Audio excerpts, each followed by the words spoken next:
It's so intriguing with City. We've already had messages in from the City fans saying, don't be worried. We always pluck brilliant players that we didn't expect to happen out of nowhere. People talking about the late signing of Manuel Akanji last season for, 17 million, 18 million was it? Julian Alvarez, 17 million, and saying, don't worry. Rodri, there was no queue for Rodri, was there? They plucked him out. You are right. Their recruitment is amazing. So, in a weird way, I'm going into this thinking, in the back of my mind, City will have a solution. But there are just huge names at City at the moment being linked with moves away where you start to think, didn't they just win a treble? Yes. Isn't this the club that everyone should really want to stay at and want to play for? But you hear reports that Kyle Walker's on his way to Bayern Munich. Bernardo Silva, we mentioned earlier, in terms of Paris Saint-Germain. Riyad Mahrez going to Saudi Arabia. What next for this City squad? Yeah, I'm worried a touch. I'm worried because I don't think Chelsea can win the league. And when Chelsea don't win the league, in order to insulate me from the torture of a rival winning the league, I generally want Man City to do it. And I'm beginning to get slightly concerned as well, just because the breadth of talent that's currently leaving Manchester City, I just don't know. It feels insurmountable to me that you can go again when you lose players of the quality of the ones that you mentioned. And on top of that, Kyle Walker's gone. On top of that, João Cancelo's coming back to presumably have a conversation with Pep Guardiola to then leave. Aymeric Laporte will presumably go. Gundogan has already gone. There's talk of Bernardo Silva potentially going to Paris Saint-Germain. Every player that I've just said starts for virtually every other team in the Premier League. Yeah. And Manchester City have this rather admirable policy where they don't ever try and keep a player. Have you noticed? Like whoever, over the years. So João Cancelo mid-season, Pep Guardiola ended up without a fullback and he just allowed him to go because it wasn't right. Leroy Sané, who I rate really highly, by the way. I think any other club in that exact situation when Leroy Sané was at City would have done everything they can to keep him at the club. He suggested that he wanted to go back to Germany. He was a bit homesick. And he did. There was no drama. He went. Yeah. So this policy that they have, while it's admirable, they just let people leave, it's insurmountable, right? The players that we've said that they're going to lose, can you win a league when you let players of that quality go? Well, yeah, they can. Yeah, they can. The short answer, I agree, right? They can. Mateo Kovacic coming in. It's a drop-off, though, isn't it? It's a drop-off from Gundogan. It's a drop-off, but he's a very good player. Yes.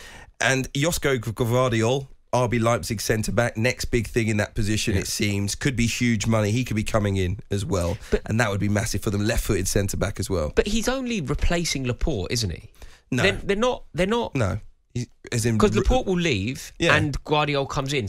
But Guardiola comes in as a player who will start regularly, and obviously Laporte has not been in that position over the last 12 months. But Laporte is an excellent player. Do you think Guardiola comes in to start? Because I just don't know who you drop from that City back line. How do you spend £80 million on a centre-back and they don't start? No, but they might. This is Man City. But just think about their back line. Think about how brilliant that back line was. Yeah. Realistically, I know that but the names you've got Nathan Ake, you could play him in that.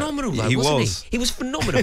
I know. But they're all brilliant players. But the name Nathan Ake, players have to leave at some point. If you look across that back line, you go John Stones has redefined a right back, so he can't be dropped.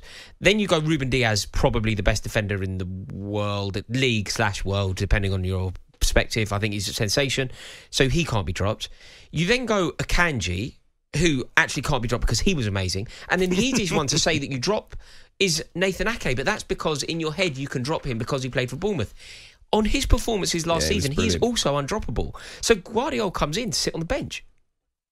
I just don't see it. But you have to why earn would you the spend right. that much money? You have to, because that's how much he costs, and they want him, but they don't. But if you know they're going to sit on the bench, you're not going to outlay that money. But Jack Grealish arrived and sat on the bench for a bit, didn't he? I think with City, they're always going to, not necessarily spend big money, but they're always going to bring players in and rotate them massively. Yes, and I think everyone at Manchester City knows that we're all going to play 75% of the games, basically. I think everyone knows they're not going to play every single match. And they play so many games. Like if their season goes as they hope it will, they play over 60 games or whatever it is, don't they? They play so many games of football. But the other thing now, what they're doing is, John Stones is in a new position. Yeah. Nathan Ake was put in, someone that we maybe thought wasn't going to be an out-and-out left-back, has played there for most of their time at Manchester City. He finds a different use for most of his players. Bernardo Silva's kind of hybrid role this season where you're like, is he a bit of a midfield terrier now? I thought he was an attacking midfielder that played off the right-hand side at times. And in a way, Guardiola wants to have those players who are most versatile in that squad. And this 4 centre-halves thing across the back But that's line. the thing. So then you think, with them all being able to play in several positions, the rotation is helped by the fact that you're not just taking them out for a game and then putting them in and I'm going to have to give you a rest this week, son, and whatnot. It's like, we're going to play left back this week, we'll play centre-half next. You're going to play the role, going to play the 3 at the back, we step into midfield, and that kind of happens across the defence at the moment. Yeah. Do you know what though, Hugh? If you were to just pretend now, or try and view this through the lens of being a Man City fan or being involved at Manchester City, is there a concern? Do you identify a concern in their ambitions next season? So they've already made history, but they're also on the precipice of something truly historic, because they could do something that has never been done. They could win the league 4 times in a row, which in the Premier League era has never been done. So winning the Premier League, retaining the Premier League, takes on added significance. It would be an incredible season for them to just, in previous years, we say if they end the season with only a Premier League. No, it's not.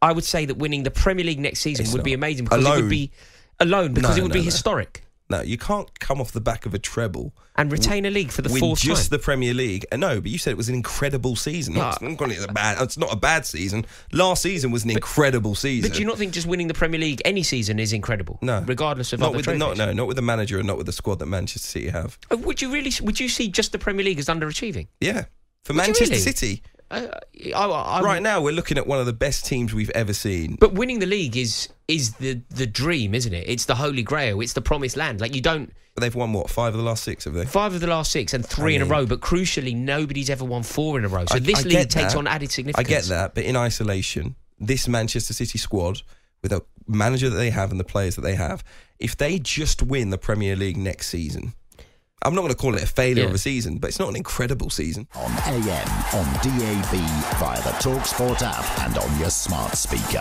talkSPORT.